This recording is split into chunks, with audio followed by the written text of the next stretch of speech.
Hello, and welcome to Keylingo Live. My name's Frederick Marks, and I'm your host for the show. Thank you for joining us for the latest edition of the show where we discuss business topics, interview experts, and engage our online community. So what is this show about generally? On this show, we like to invite guests that have something valuable to share. They've got interesting stories, and most importantly, they like to have fun. If this is your first time here with us or you've joined us for previous episodes, we are super stoked that you're here. There's really something here for everyone. And we always like to provide a platform for professionals with ideas and insights worth sharing. So if there's a topic that you'd like us to cover during the show or a guest that you'd like us to invite, please engage with us. Send us a chat, send us a message. And also don't forget, if you haven't already done so, please subscribe to Keylingo, follow us on LinkedIn, follow us on YouTube. And if you do so, you'll always be in the know when we publish future episodes or cover a topic that's of particular interest to you. Before we get into today's topic, please remember that we really want to hear from you, whether it's during the show, after the show. Send us comments. Let us know what you think. All feedback is welcome. Good, bad, ugly. We really want to hear from you because we want to provide something of value here for you, something that's worth spending your valuable time to join us for these live events. All right. So what is this current series and episode? We've done some previous series and we've just transitioned into this new series that we call Lessons from Leaders. And I'm super excited about it. The first one went amazingly well. And we've got an incredible new guest that I'll be introducing to you shortly. We have the privilege of hosting accomplished leaders on the show that are going to join me for a conversation. And I think that one of the key things that you're going to enjoy about this show is that you're going to meet a person that has had a very interesting journey and somebody that is going to share things with you that I think that you can probably take action on right away. But before I introduce this person, I want to introduce a tool that we use to engage with you. And we'd really love it if you would scan the QR code that you see on your screen and answer this question.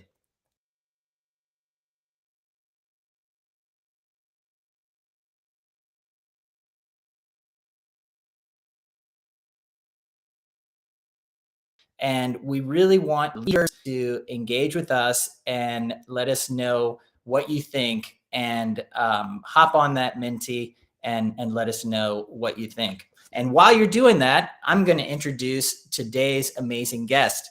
Today, I've got the distinct pleasure of having a conversation with Kenji Kuramoto. He is the founder and CEO of a company called Acuity.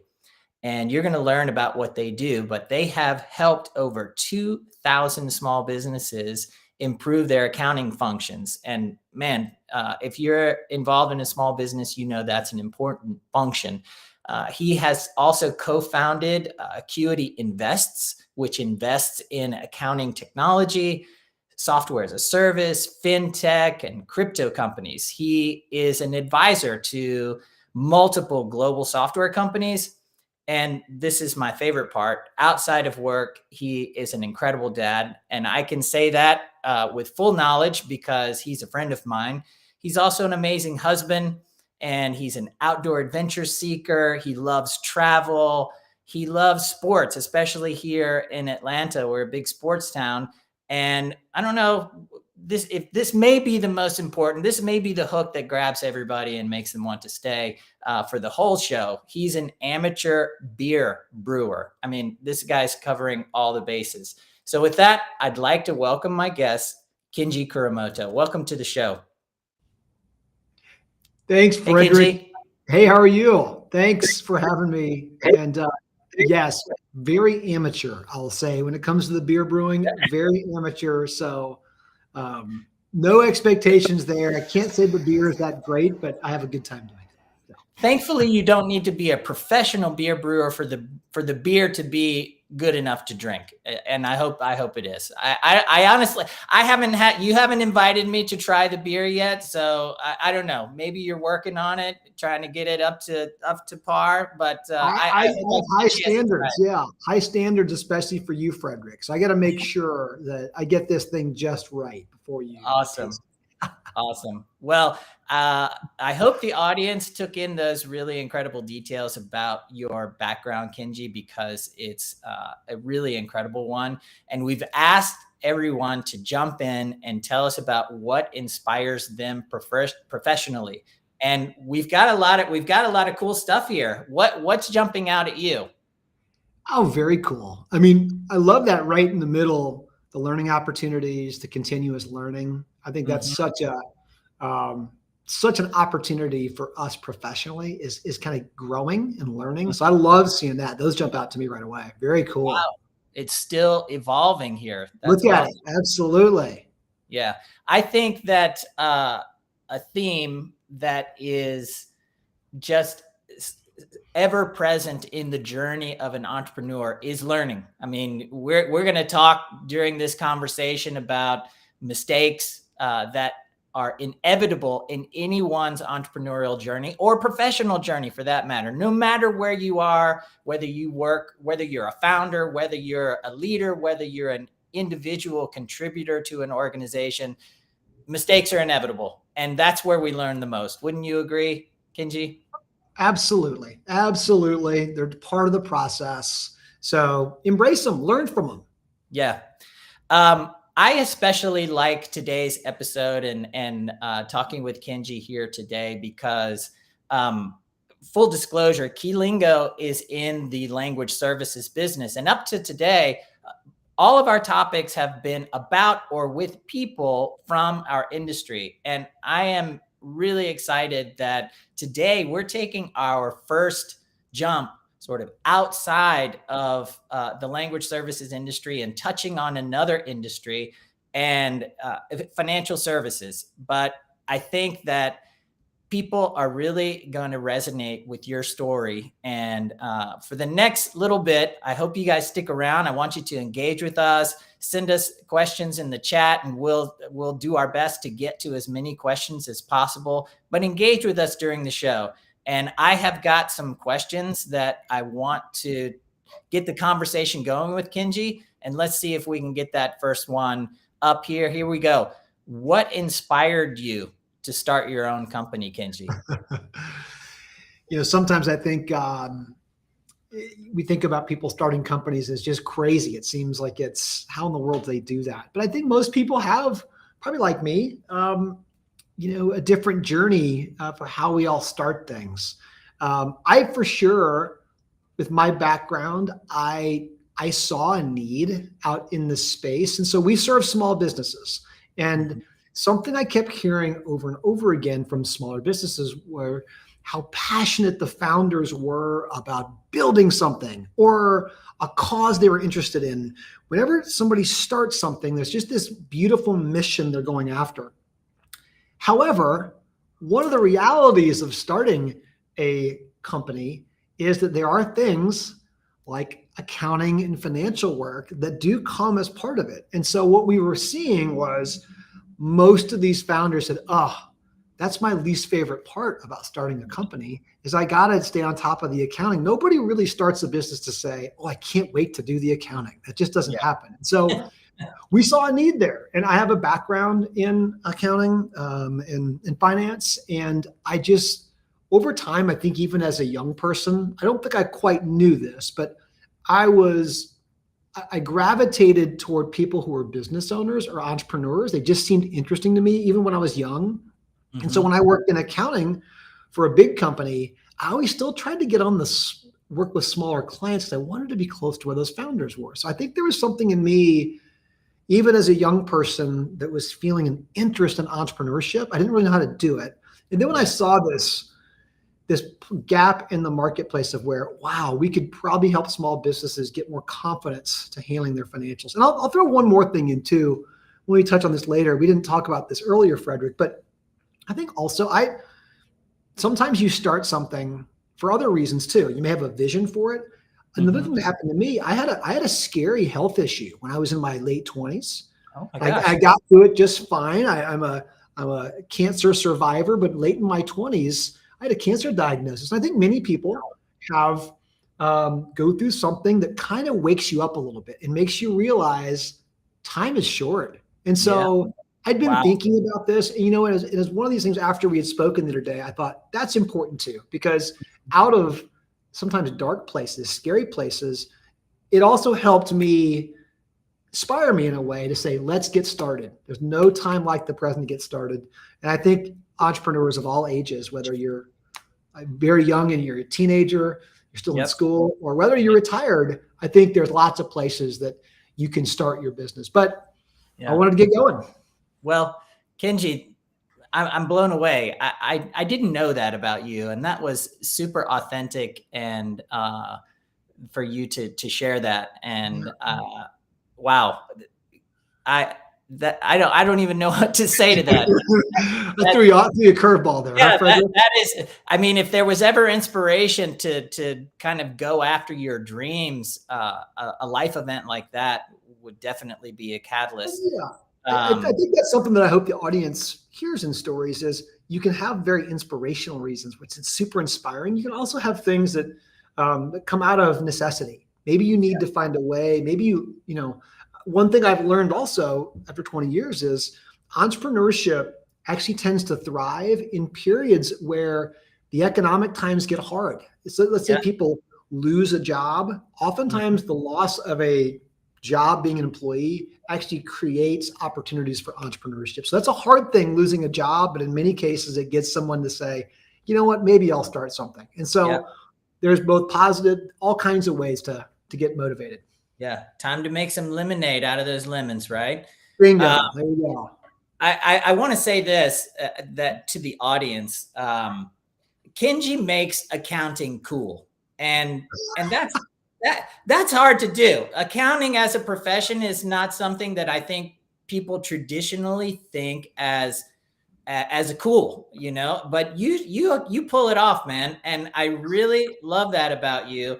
And I didn't get to say this in the introduction, but one of the things that inspires me in general, in leaders and in business, is people that tend to be able to juggle things well. And you have built a company to admire, and you've got this amazing family. You're an amazing dad. You love to go and adventure and travel, and I think that you're living the dream. And I hope that the audience sees that. It's not without its challenges. I know, like, I'm an entrepreneur too, and some days I'm in the valley, and some days I'm on top of the mountain. Some days I'm the pigeon. Some days I'm the statues. But you make accounting cool, and you inspire me in so many ways. And I know that we had that first question about inspiration.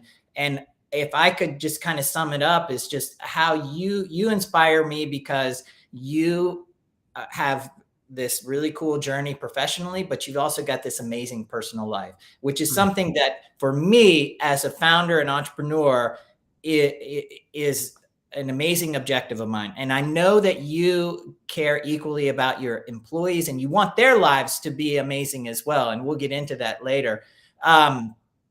So let's move on. Wow. I don't know if the next questions can get better than that one. That was awesome. Thank you so much for sharing what you did. And I know the audience is probably just as blown away as I am. But what advice, Kenji, would you have for aspiring founders? Yeah.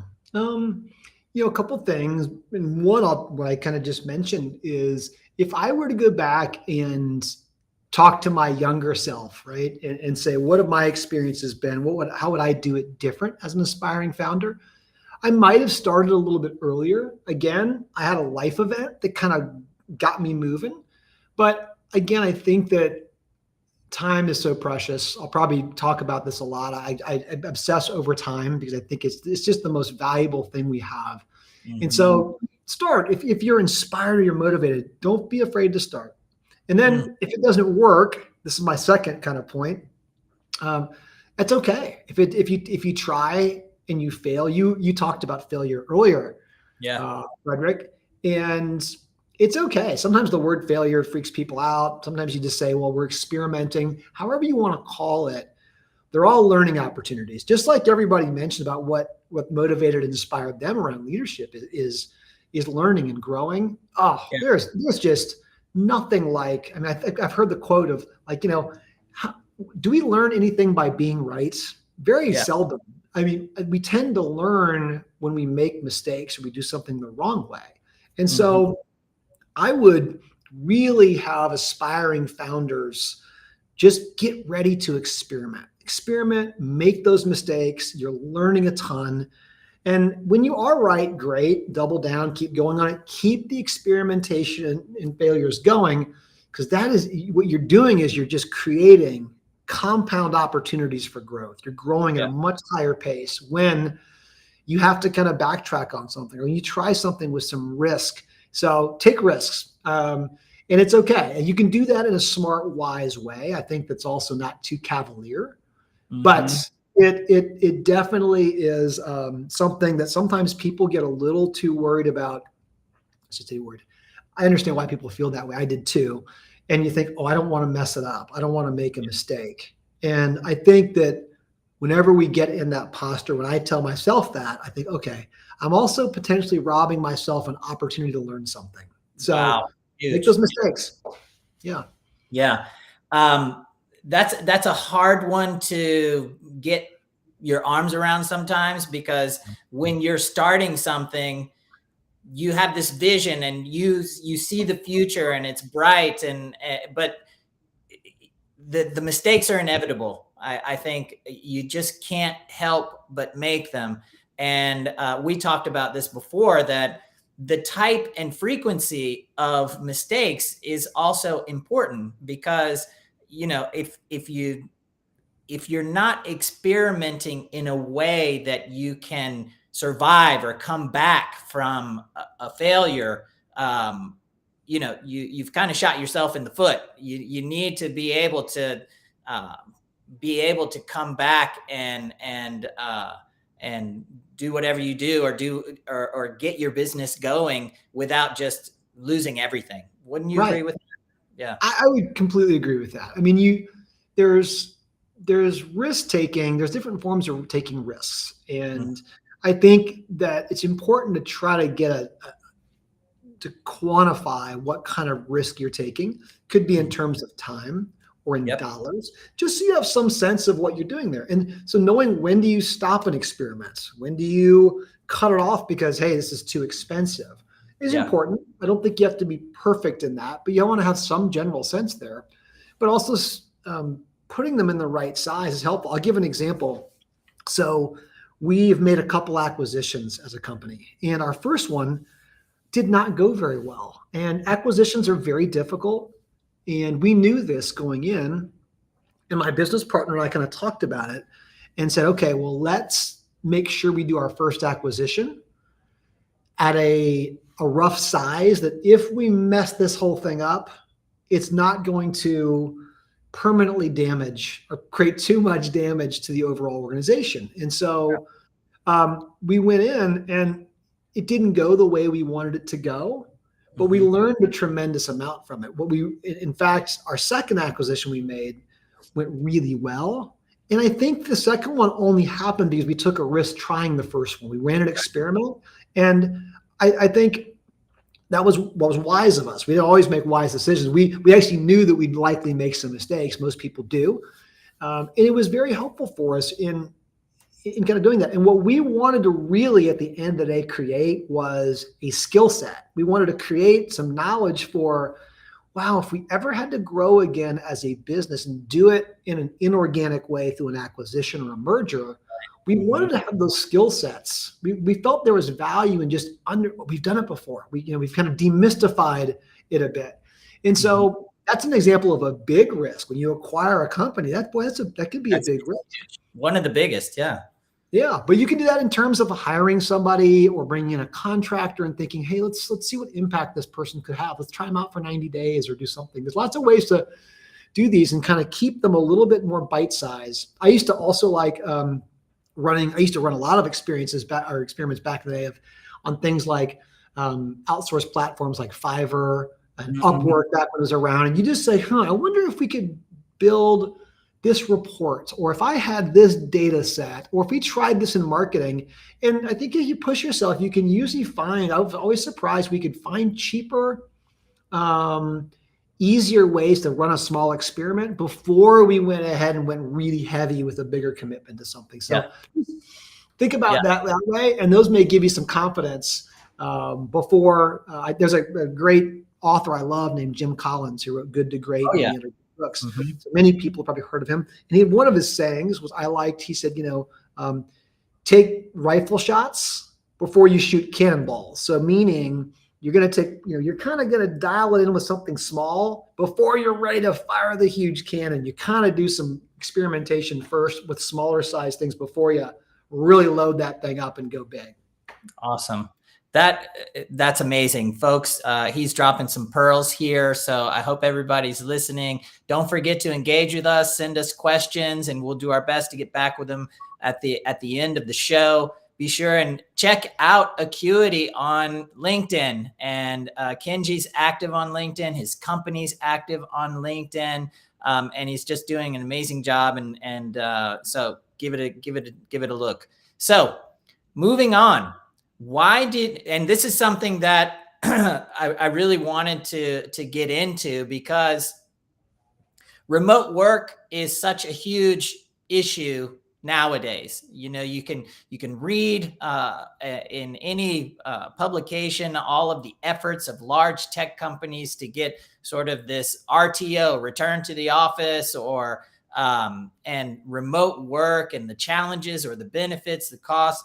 And I know you to be a company that you have folks there here locally, but you also have people around the world as well. What can you share with us about that part of your journey and what you've learned about having remote team members?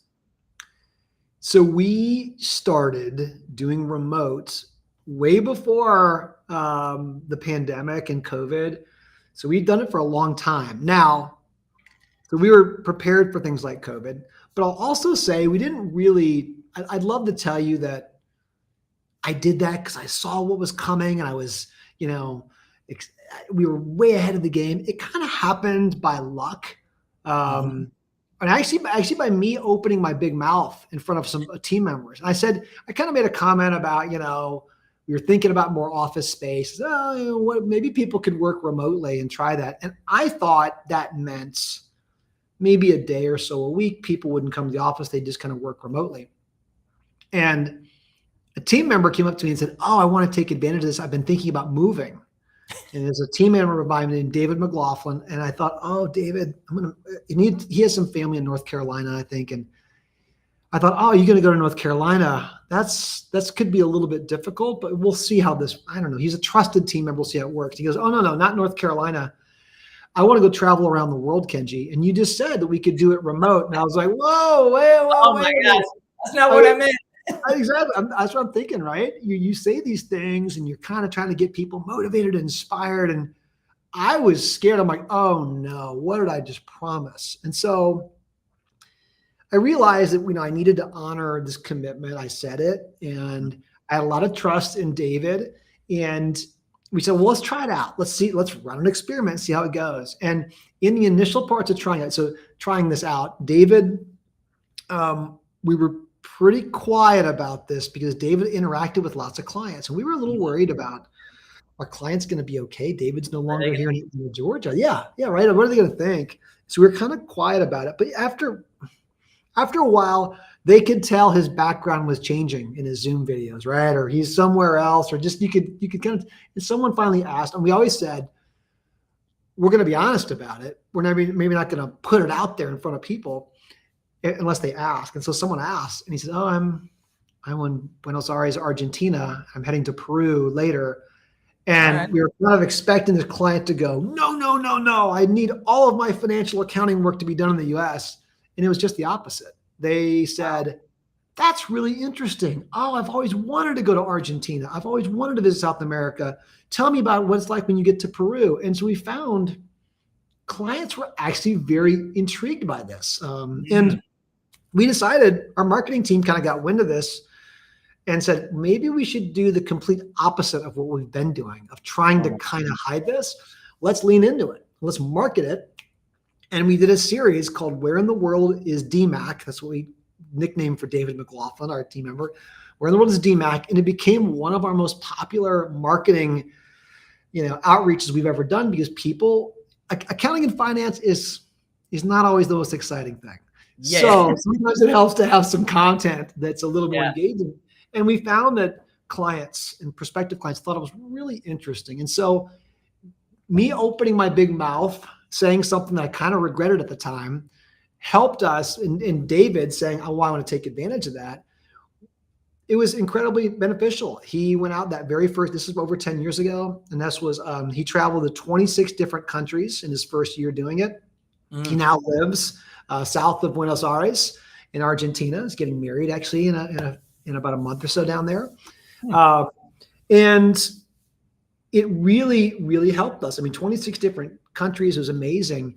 And so we learned how to be a remote company. And also what we saw was employees loved it. They didn't, not everybody wants to travel to 26 different countries in a year, but many people love to go with their families and work from the beach over the summer during the kids' spring break or vacation or things like that. And we saw that, and it really created a place where team members loved it. Clients were interested in it. And so by accident, by kind of running an experiment, we found something that's become incredibly instrumental for us and really helpful. And today, to fast forward, our profession, like many others, is facing a real shortage in talent here in the US. We've got fewer people entering the accounting profession in the US. And having these remote teams has helped us tap into a global market. 10 years ago or so, we only hired locally. Now we have this wonderful global market to tap into. So remote work for us has been really, really helpful. Yeah, I love what you said about doing the opposite.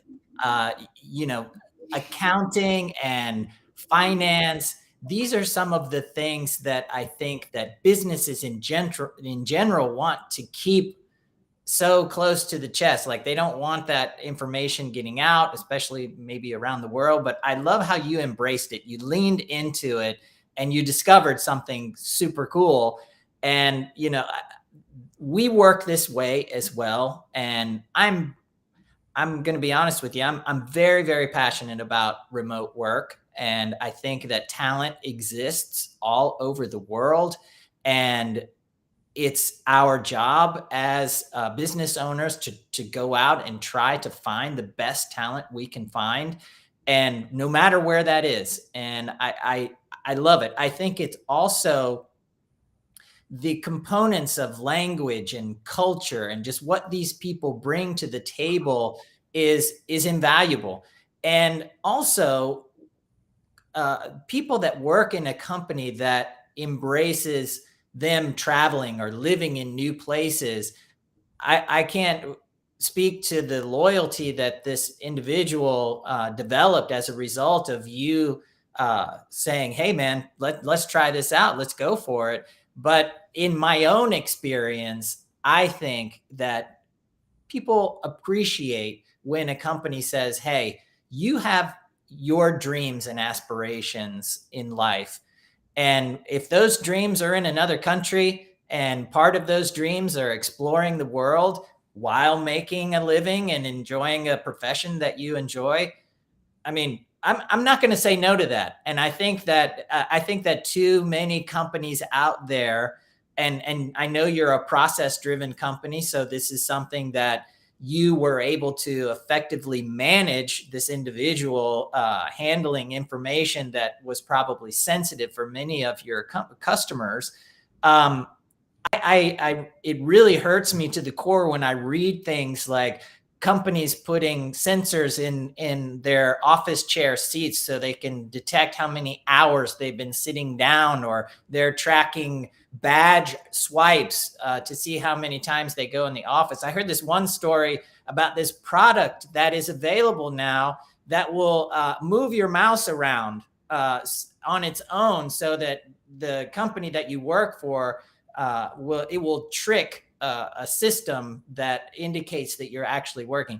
Those types of things, they just drive me bonkers. And so the whole remote work movement that just took off after the pandemic, I couldn't identify a better silver lining than what we're currently experiencing in just the professional sphere today. So I love it that you're having a lot of success. I couldn't agree with you more. Yeah. Cool. So I do want to touch a little bit more on this component of, sensitive information. I don't think that you could probably have more sensitive information available to a company that you're working with than their finances. That's got to be among the top types of information in terms of sensitivity. How did you establish this trust level that you've obviously established with people getting comfortable with that type of information in the hands of people around the world? Yeah. Now, the pandemic certainly helped us. That helped everyone, but this was in a place where even those who were a little bit on the fence about trusting this kind of had to deal with this and said, well, we don't have a choice. We're going to have to look at all kinds of different functions within the company and get accustomed to it. So there still is some challenges with people saying, well, I worry about remote access to my financials. But a lot of that is dissipated. But a few things that have been helpful for us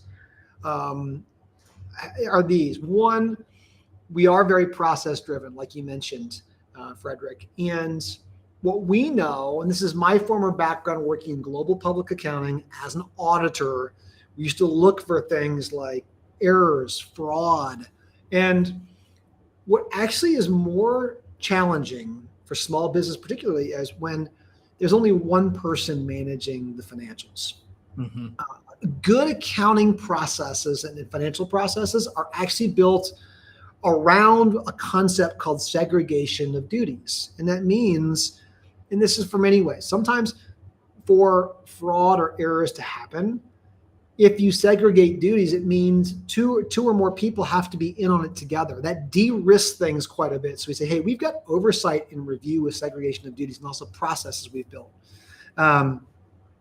Accounting also runs much better with multiple sets of eyes on things. And so when you've got levels of review, and so when you say, hey, I'd actually like, we may have a team that works internationally, but someone over here in the US reviews their work or they review ours, you're getting multiple sets of eyes working on it. So that helps a lot with remote side. Okay. The software today has gotten so much better where it is much easier to do audit trails and checking on who has access to what, limiting certain roles and responsibilities through the use of good systems and software. Acuity is a very forward-leaning, technology-oriented accounting firm. We, some of the businesses that we won't work with are those who are fearful of technology, who don't like the change. We love tech. Now, we want to make sure it works well, but there's lots of good tools out there. You mentioned I do serve on a number of advisory boards for software companies. I invest in accounting technology because those tools can really help de-risk some things and create more trust when you've got transparency into how data is flowing, how money's moving through these better use of tools. And then finally, I do think this is more of a soft skill beyond the tools and the processes. I think it's very important as a founder, as a leader, to really embrace and showcase your international remote team members and treat them in front of the world, your clients and others, as they are members of our team because they live somewhere else. Maybe they live down the street from you and I do, Frederick. Maybe they live in the next state, or maybe they live in another country. It doesn't matter. The way that we treat them and see them and we trust them is universal and is the same. And so that's more of a soft skill thing. But like you mentioned about doing the opposite, what happened for a long time is many financial firms have started outsourcing, as they like to say. We tend to think of, and they do it kind of behind the scenes. They don't like to tell the clients. We like to go the other way. We like to lean in and tell the stories of the wonderful people. Just like you mentioned, I loved how you said that earlier, Frederick, of celebrating, showcasing and celebrating our team and their cultures and wonderful things they bring to us as organizations. And so I think when our clients seeing our own trust in our team members, they're not somebody, the only people on the website are just the top leaders who are here in the US. No, we want to showcase all the team members. Then I think that inherently shows that if we trust them and you're going to trust our organization, then you should trust them as well. So there's a number of ways to do that, I think. And I do think the pandemic has accelerated some of that's helped us a bit on that too. Amazing comments, Kenji.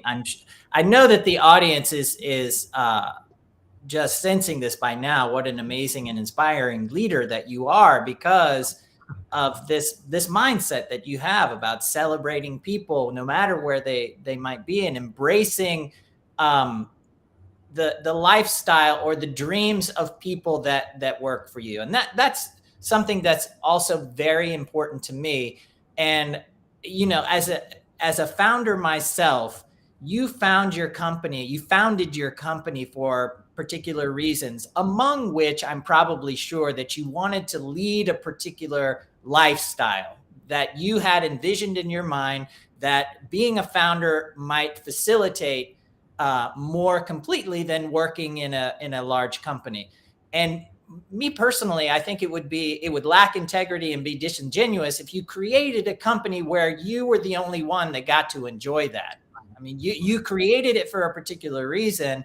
And I think if you're gonna do that and be honest about it, you need to be able to create those same opportunities for the people that work with you. And I think you've done an amazing job at that. And that's amazing. We're getting some really cool questions here. I don't know if we're going to be able to get through all of the questions that we already had planned, but that's perfectly fine because we love the engagement. And this is one that I'm really looking forward to. I know our VP of Sales and Marketing has already honed in on where in the world is DMAC and how you've leaned in and celebrated people that work there. Hint, hint, Emmy, I know you're listening. But now let's talk about another thing. How do you leverage social media to grow your business, and which content resonates the most with your audience? Well, social media, boy, that's a great place for experimenting, right? I think we talked about experimenting. Wow, there may not be another place that allows so much different experimentation. So I think the first thing I would really try to encourage someone who's thinking about social media, maybe unsure, is just to be very, very clear that your voice matters. And people think, well, oftentimes when I ask people, why aren't you doing social, or why aren't you, what do you do? Well, I don't think I have anything interesting to say. I hear that a lot. Oh, they don't want to hear from me. I'm just an accountant, or I'm an introvert. And those things make it sometimes make it harder for some of us who like to talk all the time, like, oh, where can I throw my voice around all over? But what it absolutely does not mean is they don't have something important and relevant to say. And so I think it starts with understanding that every single person has a voice.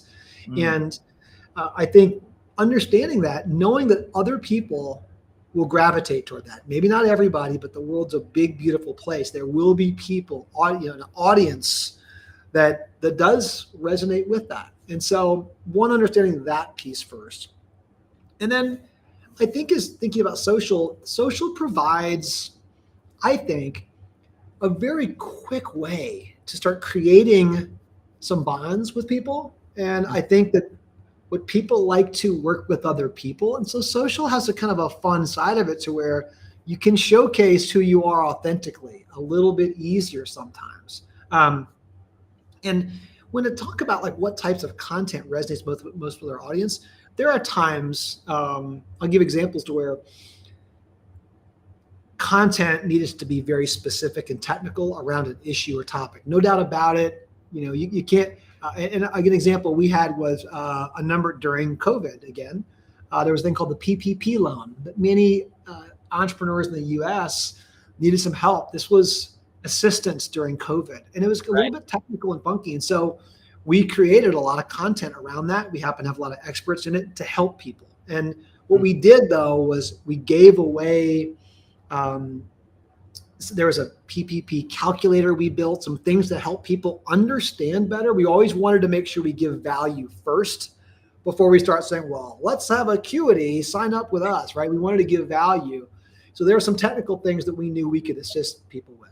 Right. But also what resonates almost all the time was us being authentic, us saying, well, I wonder who the people are behind the accounting work or behind the translation services. And so every time we've showcased someone, whether it was DMAC, my business partner, Matthew, does a bunch of crazy stuff on TikTok. Yes, you heard me right.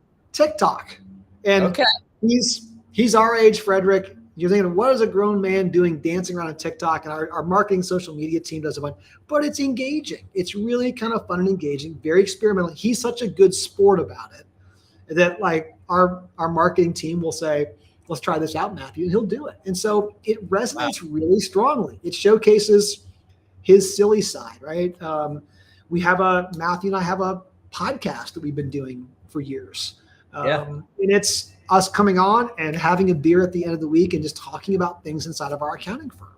And that's resonated as well too. We've had a lot of wonderful things that have come out of that. So I would just say it's worth investing your time. I believe it's worth investing your time into having your voice be magnified a bit, because when you magnify it out there, and it should be authentic to who you are and who your company is, you're going to connect with people in a lot of different ways. And it's not easy, but if you can repeat that, I think people tend to see this compounding effect of creating audience and followers to where you can have a nice impact. And maybe you're trying to acquire talent or new customers, or maybe you're just out there using your voice for an issue, something you care about that you want to see change in the world. And so I think everyone has something like that, but I really enjoy social media. You can get lost in it. It's a little crazy, but again, Sure. run some experiments and see what works.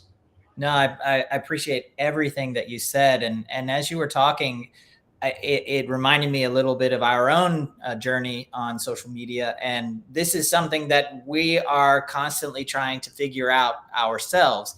But one thing I think is absolutely certain: you're not going to figure anything out unless you start something. And I think that, at least for us, we're not celebrities or anything along those lines. I find it to be a relatively forgiving place for experimentation. You're and this live event is a perfect example. I can remember the first one we did, and this is the best one we've done. We get better each time, and so I would echo all of your comments, and I would also say to people out there, start, get going. And, if it's posting once a quarter or once a month, once a week, figure out some sort of cadence that works for you, but get going. It's a powerful tool. Well, And I know, because I know you a little bit, that you've gotten talent, you've gotten customers, vendors. These have all of these things you have tapped into through social media. Isn't that right? that's right. Absolutely right. You can get all those things have happened. And again, most of them have been non-obvious. And that's the point of experimentation. It has rarely been, oh, if we do this, it will convert to this. And Right. you want to have some sense of the type of experiment you're running, some hypothesis for it. But oftentimes, to your point about just starting, we don't often know what part of this is going to attract somebody. Yeah. It rarely ever works in that sequential A leads to B, leads to C, it doesn't usually happen that way. Right. But there's some pretty amazing things that have happened for us by just starting with step A, and then it may have gone on some weird course of things, but you don't know unless you start. So I love that you said that.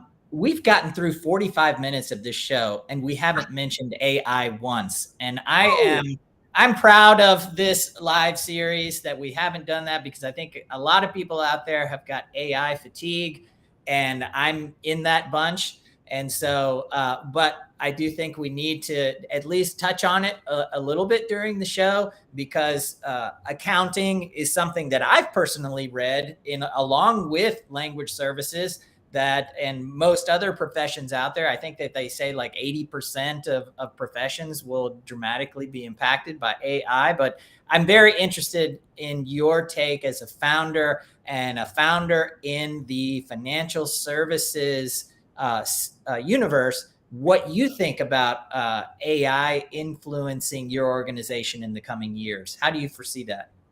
Yeah, I after we talked the other day, I thought of a story that I wanted to share here, and that's this: is I do a video every single week to our entire company, just a quick 60-second, 90-second video, some things I'm thinking about.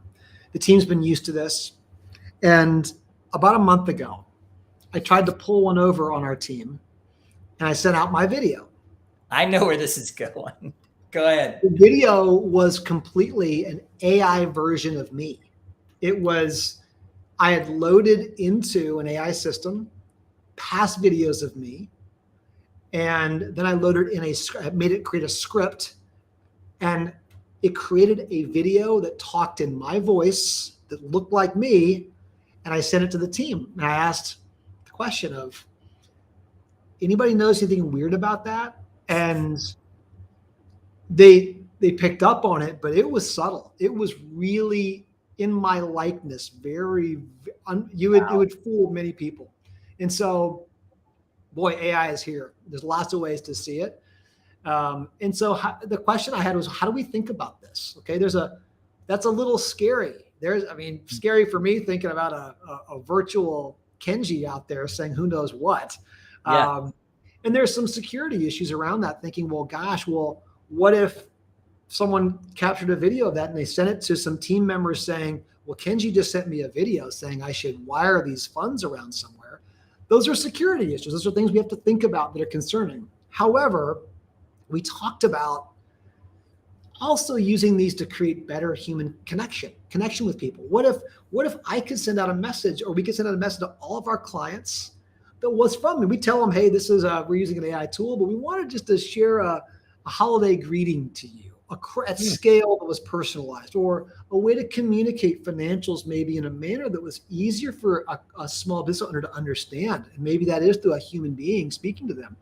And so there's lots of opportunities, I think, about where these AI tools can be incredibly helpful for us. They potentially can scale relationships for us. They can maybe help us communicate more effectively. Not everyone feels comfortable going to a client meeting, communicating something there. So can the tools help us with that? Maybe can the AI make us more human? Maybe. Can they? I think so.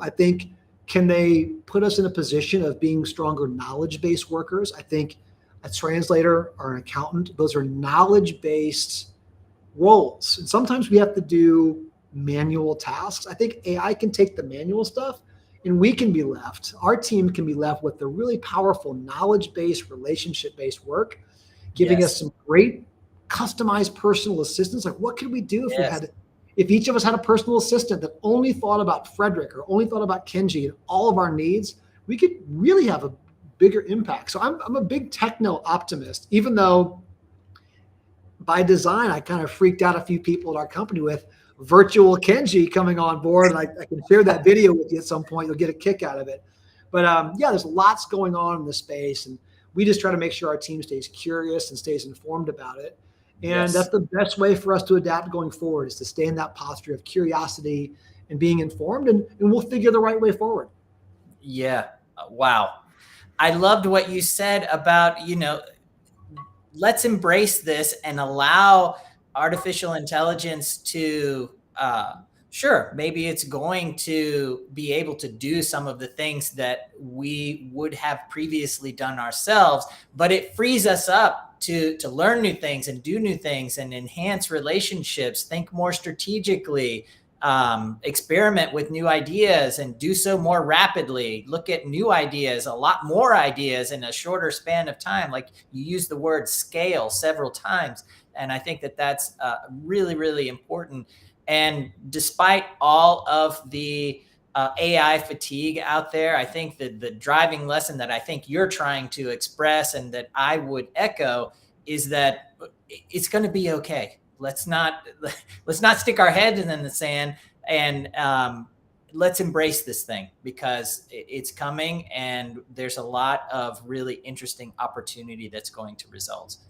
I just want to just quickly say we've got about 8 minutes left, and the time has flown by because this conversation has been so freaking interesting, and you have been such an amazing guest on the show. I'm so thankful. We've got some really good engagement here, some questions coming across the screen, but I've got to ask you. I think we've skipped some of the other questions because of the answers you have given have been just so profound.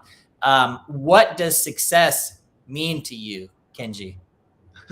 It's a tough one. But I think for me, when thinking back as I'm getting older about success, it makes me think about things you mentioned earlier, Frederick, about you being passionate about flexibility that remote work gives you, and about how that makes a team member feel when all of us have flexibility and we control our time to a certain extent. I'm very focused as I get older on time, and how short our time is.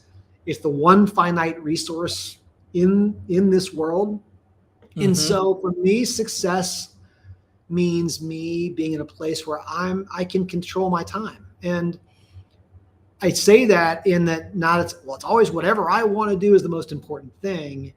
I want to use my time well, and I want to be able to pour into relationships of my family and my friends, my colleagues. And success to me means I have that capacity. I can control my time to some extent. So the things I care about, the people I care about and that I love, I can spend time with. And that I can also work. I can have impact in the world or impact in my profession. Those are things that having some flexibility and freedom of time. So I'm very focused on, to me, anything I try to do, if I know it's going to take up more of my time. I'm very considerate of that. Even if it means maybe much more income, I still am a little bit hesitant for those kind of things because I value time. And so if I can control my time, I'm being successful. And then I have to use that time effectively. But if I do it based on relationships and people, then typically I feel successful. I think, when you and I are older and gray and kind of looking back at our lives, I think we'll feel that sense of success when we think about the rich relationships we have. Our time was well spent over here are the accolades you got, or here's the money you made. I think it's really about controlling time. Wow. I'm sure everybody's listening, and I just love that you articulated that answer the way that you did, because you and I, my friend, we're on the same exact page. You can't get that time back. And I think that over time for me, as I have hopefully gained a little bit of wisdom associated with my experience professionally, is that pouring your life into your family and friends and people that you are privileged to work with, that is a great definition of success. So thank you so much. Okay, we're going to transition now in the few remaining minutes that we have. We got 4 minutes. We're going to take a look at some of the questions here that we've gotten from the audience. Kenji, what do you think are the most important skills for remote workers to develop? Great question. Thanks, Ludmila. That comes from Ludmila, by the way. She's our Director of Technology and Innovation at Keylingo. Thank you, Ludmila. Great question. Thanks, Ludmila. I'll pull out, I do this frequently. I look at our core values at Acuity. One of our core values is independence. And the way we describe independence at Acuity means, yes, we have things like remote team members. So we give flexibility. However, there's also a part of that is there's a responsibility of the remote worker to raise their hand, to say, hey, I need help. Or even if you're on the other end of the world, that flexibility comes with a responsibility to seek out help and to seek to engage. And so I would say that almost everybody I talk to, they all love the flexibility. Oh, I get to work wherever I want. I can kind of make some of my own hours. They all love that part of it. What makes a great remote worker, though, is someone who stays engaged. And the one that we typically see is, hey, I ran into something and I'm embarrassed to raise my hand because I need help with this, or a client asked me a tough thing. And I watch sometimes some of our remote team members early in their career as remote, they kind of spin their wheels a little bit and they don't ask. And so that's what we look for, as someone who says, yes, I love the remote side, the flexible side of it, but I'm also not afraid to raise my hand when something's not going well and say, I need help, because we provide help. We love helping each other, but we can't help if we can't see or we don't know. And that's one of the downsides. If you're in the office, you can kind of sometimes see somebody struggling, or you can hear someone having a tough time. Exactly. It's difficult when you're on the other side of the world or you're at home. We don't know that. So that's an important skill set, I think, for remote workers to say, is don't be ashamed or embarrassed if you mess something up or you're unsure, but you need to communicate and raise your hand and get support. That's awesome. I do think that that's a very good tip for remote workers, because like you said, you're not like right next to somebody. You can't like just say, hey, Kenji, can I get a quick answer or quick help with this? We got time for 1 or 2 questions left, and let's see what we've got here. Okay. What strategies can enhance my ability to navigate risks effectively? I'll go back to what you and I talked about earlier, Frederick, and that is, I think once you take a risk, not all risk is the same. So it's important to conceptualize, not all risk is the same. Once you say, well, I'm going to break it down into something discrete, and that may be a dollar amounts. I think this risk, if it doesn't go well, could cost me $500, or it could waste a month of my time.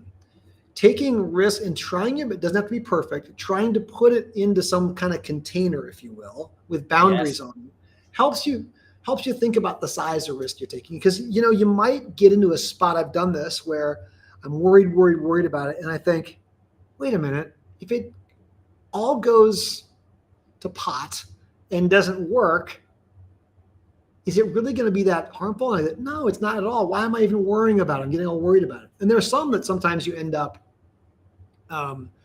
not considering it, going, oh, whoops, had I not thought about this, that could have been a lot more dangerous. So try, if you can, don't have to be perfect, to maybe put a time frame on it and put a dollar amount on it. And that may help you determine which of these risks you're willing to take. Some you may not be willing to take, or some you might want to wait until there's more cash available in the business or you have more free time.